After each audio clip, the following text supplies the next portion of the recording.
জেলে ও জাদুই বুড়ি। এক ছিল এক গরিব জেলে। তার নাম ছিল রাজু। সে প্রতিদিন ভোরে নদীতে মাছ ধরতে যেত। কিন্তু বেশ কয়েকদিন ধরে রাজুর জালে কোনো মাছই ধরা পড়ছিল না। সংসার চালানো তার জন্য কঠিন হয়ে যাচ্ছিল। একদিন রাজু হতাশ হয়ে নদীর ধারে বসে বলল, ভগবান, এত কষ্ট করে মাছ ধরতে আসি, কিন্তু কিছুই পাই না। আমাকে সাহায্য করুন। ঠিক তখনই নদীর জল থেকে এক বুড়ি বের হয়ে এলো।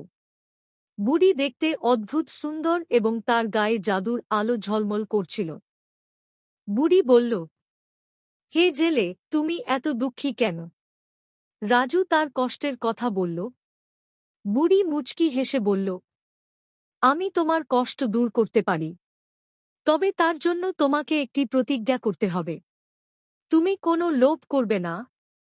রাজু প্রতিশ্রুতি দিল।